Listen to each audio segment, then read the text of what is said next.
ಕರ್ನಾಟಕ ರಾಜಕೀಯದಲ್ಲಿ ಈಗ ಮತ್ತೆ ವಾಲ್ಮೀಕಿ ಅಭಿವೃದ್ಧಿ ನಿಗಮದ ಬಹುಕೋಟಿ ಹಗರಣದ ಬಿರುಗಾಳಿ ಬೀಸ್ತಾ ಇದೆ. ಒಂದು ಕಡೆ ವಿಧಾನಸೌಧದ ಮುಂಗಾರು ಅಧಿವೇಶನದಲ್ಲಿ ಬಿಜೆಪಿ ಮತ್ತು ಜೆಡಿಎಸ್ ಮೈತ್ರಿಕೂಟ ಸಚಿವ ಬಿ ನಾಗೇಂದ್ರ ಅವರ ರಾಜೀನಾಮೆ ಸಿಗೋ ತನಕ ಕಲಾಪ ನಡೆಯುವುದಕ್ಕೆ ಬಿಡುವುದಿಲ್ಲ ಅಂತ ಪಟ್ಟು ಹಿಡಿದು ಕೂತಿದ್ರೆ, ಇನ್ನೊಂದು ಕಡೆ ಸಚಿವ ಬಿ ನಾಗೇಂದ್ರ ಅವರು ನೇರ ಕೌಂಟರ್ ಅಟ್ಯಾಕ್ ಕೂಡ ನಡೆಸಿದ್ದಾರೆ. ನಾನು ದಲಿತ, ನಾನು ಕಾಂಗ್ರೆಸ್ ಪಕ್ಷದವನು ಅನ್ನೋ ಒಂದೇ ಒಂದು ಕಾರಣ ಇಟ್ಕೊಂಡು ನನ್ನನ್ನೇ ಟಾರ್ಗೆಟ್ ಮಾಡ್ತಾ ಇದ್ದಾರೆ. ದೇಶದಲ್ಲಿ 326 ಬಿಜೆಪಿ ಸಚಿವರ ಪೈಕಿ 126 ಸಚಿವರ ವಿರುದ್ಧ ಅಪಹರಣ, ಅತ್ಯಾಚಾರ, ಕೊಲೆಯತ್ನ, ಲೈಂಗಿಕ ದೌರ್ಜನ್ಯದಂತಹ ಕ್ರಿಮಿನಲ್ ಪ್ರಕರಣಗಳಿವೆ. ಅವರ ರಾಜೀನಾಮೆಯನ್ನ ಯಾರೂ ಕೇಳ್ತಾ ಇಲ್ಲ. ಪಶ್ಚಿಮ ಬಂಗಾಳದ ಸುವೇಂದು ಅಧಿಕಾರಿ, ಅಸ್ಸಾಂ ಸಿಎಂ ಹಿಮಂತ ಬಿಸ್ವಾ ಶರ್ಮಾ ಮೊದಲು ರಾಜೀನಾಮೆ ಕೊಡ್ಲಿ, ಆಮೇಲೆ ನನ್ನ ರಾಜೀನಾಮೆ ಕೇಳಲಿ ಅಂತ ಆಕ್ರೋಶವನ್ನ ಹೊರಹಾಕ್ತಾ ಇದ್ದಾರೆ. ಆದ್ರೆ ಇಲ್ಲಿ ಹೇಳ್ತಾ ಇರೋ ಪ್ರಶ್ನೆ ಏನಂತಂದ್ರೆ, ವಿಪಕ್ಷಗಳು ಏನೇ ತಿಪ್ಪರ್ಲಾಗ ಹಾಕಿದ್ರೂ ಕಾಂಗ್ರೆಸ್ ಸರ್ಕಾರ ನಾಗೇಂದ್ರ ಅವರಿಂದ ಮತ್ತೆ ರಾಜೀನಾಮೆಯನ್ನ ಪಡ್ಕೊಳ್ಳುತ್ತಾ ಅಂತ.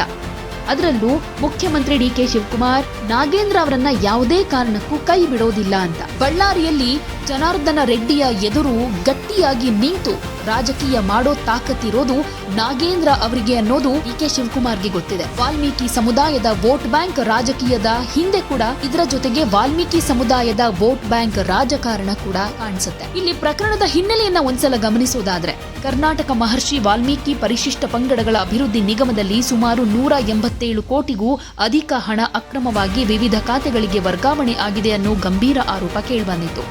ಈ ಹಗರಣ ಸಾರ್ವಜನಿಕವಾಗಿ ಬಯಲಿಗೆ ಬಂದದ್ದು ನಿಗಮದ ಸೂಪರಿಂಟೆಂಡೆಂಟ್ ಚಂದ್ರಶೇಖರನ್ ಅವರ ಆತ್ಮಹತ್ಯೆ ನಂತರ. ಅವರು ಬರೆದಿಟ್ಟ ಡೆತ್ ನೋಟ್ ರಾಜ್ಯ ರಾಜಕಾರಣದಲ್ಲಿ ಹಲ್ಚಲ್ಗೆ ಕಾರಣವಾಗಿತ್ತು. ಆಡಳಿತಾರೂಢ ಕಾಂಗ್ರೆಸ್ ಸರ್ಕಾರ ತಕ್ಷಣವೇ ರಾಜ್ಯ ಪೊಲೀಸ್ ಇಲಾಖೆಯ ವಿಶೇಷ ತನಿಖಾ ತಂಡಕ್ಕೆ ತನಿಖೆಯ ಜವಾಬ್ದಾರಿ ವಹಿಸಿತು.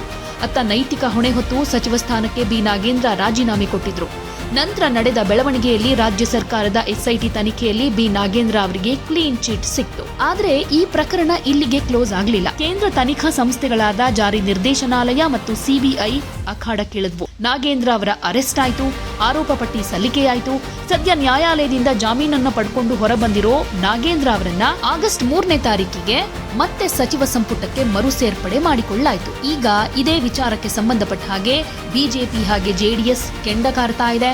ರಾಜೀನಾಮೆಯನ್ನ ಕೊಡ್ಲೇಬೇಕು ಅಂತ ಒತ್ತಡವನ್ನ ಹಾಕ್ತಾ ಇದೆ. ಸಂಪುಟಕ್ಕೆ ಮರು ಸೇರ್ಪಡೆಯಾದ ಬೆನ್ನಲ್ಲೇ ತಮ್ಮ ಮೇಲಿನ ದಾಳಿಯನ್ನ ರಾಜಕೀಯವಾಗಿ ಮತ್ತು ತಾಂತ್ರಿಕವಾಗಿ ಎದುರಿಸುವುದಕ್ಕೆ ನಾಗೇಂದ್ರ ಭಾರೀ ತಂತ್ರವನ್ನ ಹೆಣೆದಿದ್ದಾರೆ. ನಾನು ದಲಿತ, ಕಾಂಗ್ರೆಸ್ನವನು ಅನ್ನೋ ಕಾರಣಕ್ಕೆ ಕೇಂದ್ರ ತನಿಖಾ ಸಂಸ್ಥೆಗಳನ್ನ ಬಳಸಿ ನನ್ನನ್ನ ಮುಗಿಸೋ ಹುನ್ನಾರ ಮಾಡಲಾಗ್ತಾ ಇದೆ ಅಂತ ನೇರವಾಗಿ ಇಲ್ಲಿ ದಲಿತ ಕಾರ್ಡ್ ಅನ್ನ ಪ್ರಯೋಗ ಮಾಡಿದ್ದಾರೆ. ಅಷ್ಟೇ ಅಲ್ಲ, ಕೇಂದ್ರದಲ್ಲಿರೋ ಬಿಜೆಪಿ ನಾಯಕರ ಅಂಕಿ ಅಂಶಗಳನ್ನ ಮುಂದಿಟ್ಟು ತಿರುಗೇಟು ಕೊಡ್ತಾ ಇದ್ದಾರೆ. ರಾಜ್ಯದ ಎಸ್ಐಟಿ ನನಗೆ ಕ್ಲೀನ್ ಚಿಟ್ ಕೊಟ್ಟಿದ್ರೂ ಕೇವಲ ರಾಜಕೀಯ ದುರುದ್ದೇಶದಿಂದ ವಿಪಕ್ಷಗಳು ಕಲಾಪಕ್ಕೆ ಅಡ್ಡಿಪಡಿಸ್ತಾ ಇವೆ ಅಂತ ಹೇಳ್ತಾ ಇದ್ದಾರೆ. ಅದು ನಮ್ಮ ಅಂಬೇಡ್ಕರ್ ಅವರು ಸಂವಿಧಾನ ಕೊಟ್ಟಂತ ನನಗೆ ರಕ್ಷಣೆ. ಇವತ್ತು ಬಹುಶಃ ಈ ಸಂವಿಧಾನ ಇಲ್ಲಂದ್ರೆ ನಾವು ಎಲ್ಲಿ ಹೋಗ್ತಿದ್ವೋ ನನಗೆ ಗೊತ್ತಾಗ್ತಿದ್ವಿ. ಅಂತ ರೀತಿಯಾಗಿ ಇವತ್ತು ನಮ್ಮ ವಿರೋಧ ಪಕ್ಷದವರು ಹಲವಾರು ಜ್ವಲಂತ ಸಮಸ್ಯೆಗಳನ್ನು ಬಿಟ್ಟು ಇವತ್ತು ಈ ಕೇಸನ್ನ ಇಟ್ಕೊಂಡು ಇವತ್ತು ನನ್ನ ರಾಜೀನಾಮೆಯನ್ನು ಕೇಳ್ತೇವೆ. ಇವತ್ತು ಬಹುಶಃ ಇವತ್ತು ಬಹಳ ಜನ ಇವತ್ತು ದೇಶದಲ್ಲಿರುವಂತ ಅನೇಕ ಮಂತ್ರಿಗಳು ಇವತ್ತು ದೇಶವನ್ನು ನಡೆಸುವಂತ ಮಂತ್ರಿಗಳನ್ನು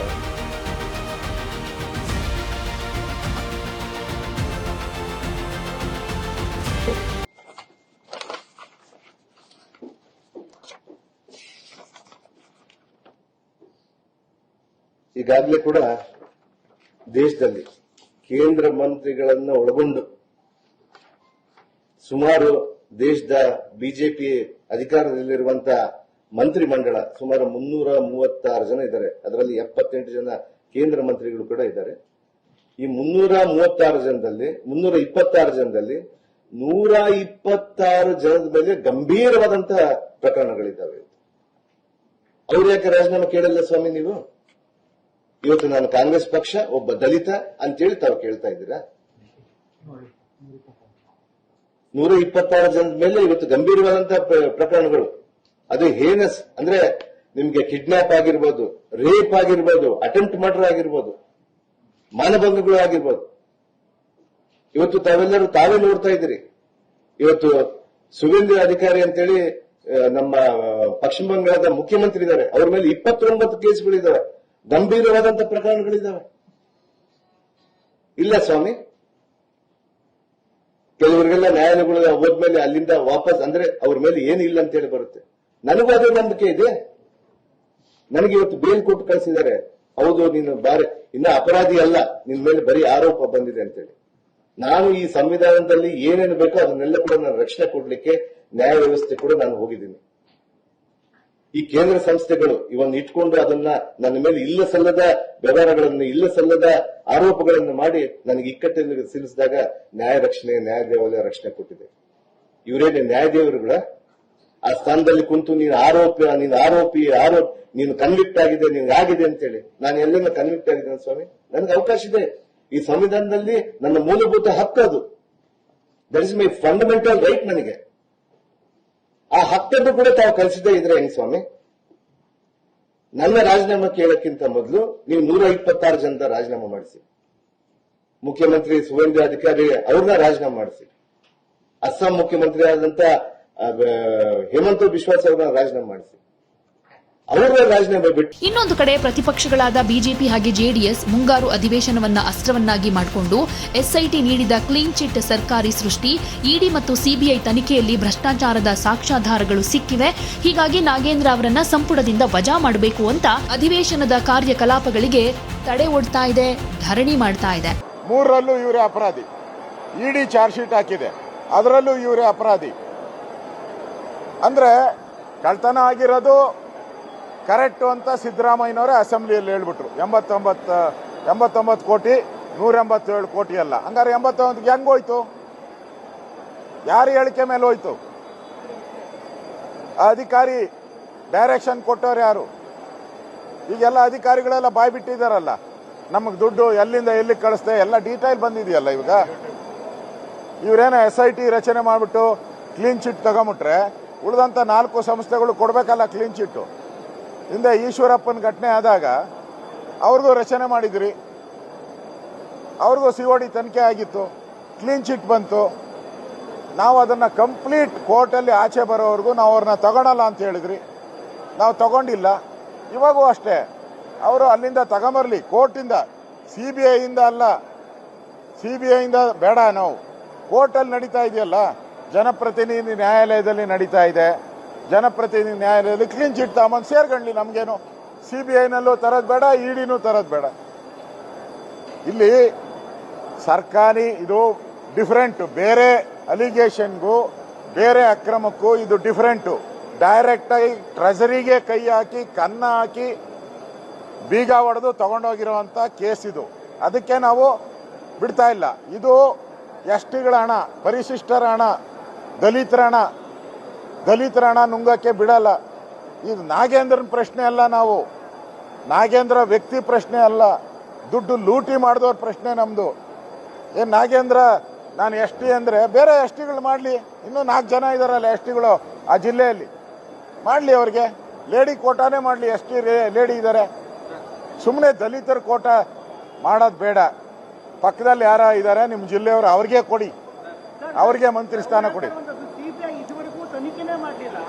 ಜೂನ್ 3ನೇ ತಾರೀಕು DK ಶಿವಕುಮಾರ್ ಅವರು ಪ್ರಮಾಣ ಪತ್ರ ತಗೋತಾರೆ, ಅದ್ರ ಹಿಂದಿನ ದಿನ ಜೂನ್ 2ನೇ ತಾರೀಕು ಪ್ರೆಸ್ ರಿಲೀಸ್ ಮಾಡ್ತಾರೆ. ಅಂದ್ರೆ ಉದ್ದೇಶ ನಮ್ಮನ್ನು ಕೇಳಿಸ್ಕೋಬಾರ್ದು ಅಂತ ಮೋಟಿವೇಟೆಡ್ ಅಂತಾರೆ. ತನಿಖೆ ಯಾಕೆ ಮಾಡಿಲ್ಲ CBI ಅಂತ ಪ್ರಶ್ನೆ ಮಾಡ್ತಿದ್ದಾರೆ. ತನಿಖೆ ಮಾಡ್ದಿರಾ ಅರೆಸ್ಟ್ ಆಗಿ ಜೈಲ್ಗೆ ಹೆಂಗ್ ಹೋದ್ರು ಇವರು? ತನಿಖೆ ಮಾಡ್ದಿರಾ ಚಾರ್ಜ್ ಶೀಟ್ ಹೆಂಗ್ ಹಾಕಿದ್ರು ಇವರು? 900 ಪೇಜು ಚಾರ್ಜ್ ಶೀಟ್ ಇರೋದು, 9,000 ಪೇಜು ಚಾರ್ಜ್ ಶೀಟ್ ಇರುವಂತದ್ದು. ಅದೆಂಗಾಯ್ತು? ತನಿಖೆ ಮಾಡ್ದಿರಾ ಅಷ್ಟೊಂದು ಮಾಹಿತಿ ಹೆಂಗ್ ಕಲೆಕ್ಟ್ ಆಯ್ತು? ಈಗ ನಾಗೇಂದ್ರ ಬೇಡಪ್ಪ, ಇರೋ ಎಲ್ಲ ಮಂತ್ರಿಗಳ ಮೇಲೆ ಹಾಕ್ಬೋದಾಯ್ತಲ್ಲ. CBIಗೆ ಕೋಪ ಇದ್ರೆ ಇನ್ನು ಉಳಿದಂತ ಮಂತ್ರಿಗಳಿದಾರಲ್ಲ, ಆ ಮಂತ್ರಿಗಳ ಮೇಲೆಲ್ಲ ಹಾಕ್ಬೋದಾಯ್ತಲ್ಲ. ಯಾಕೆ ಹಾಕಿಲ್ಲ? ನಿನ್ನ ಮೇಲೆ ಯಾಕೆ ಹಾಕಿದ್ದಾರೆ? ಕದ್ದಿದ್ಯಾ, ಅದಕ್ಕೆ ಹಾಕಿದ್ದಾರೆ.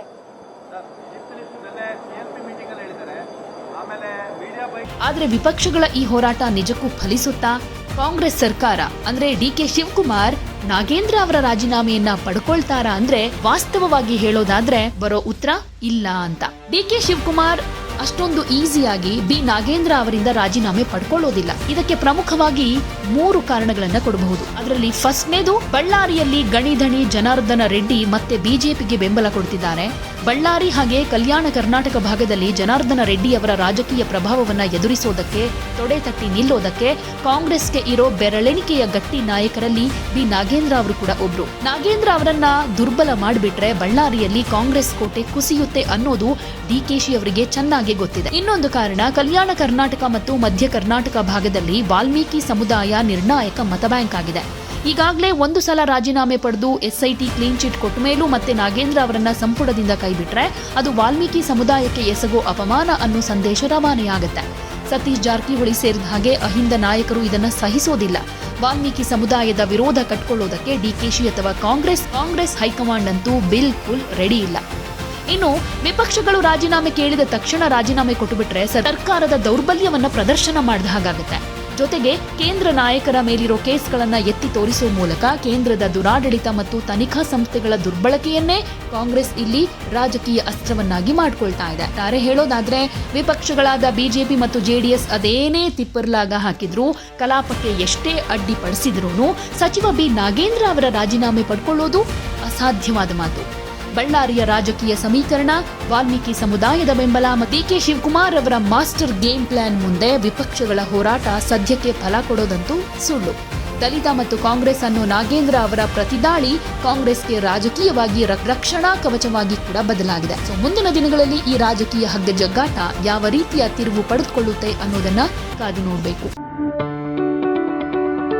ಯಾವುದೇ ಸುದ್ದಿಯ ಅಪ್ಡೇಟ್ ಅನ್ನ ಮಿಸ್ ಮಾಡ್ಕೊಳ್ಬಾರ್ದು ಅಂದ್ರೆ ಈಗ್ಲೇ ಒನ್ ಇಂಡಿಯಾವನ್ನ ಸಬ್ಸ್ಕ್ರೈಬ್ ಮಾಡಿ. ನಿಮಗೆ ಬೇಕಾದ ಭಾಷೆಯಲ್ಲಿ ಎಲ್ಲಾ ಸುದ್ದಿ ತಿಳಿಬೇಕು ಅಂದ್ರೆ ಒನ್ ಇಂಡಿಯಾ ಆಪ್ ಅನ್ನ ಡೌನ್ಲೋಡ್ ಮಾಡ್ಕೊಳ್ಳಿ.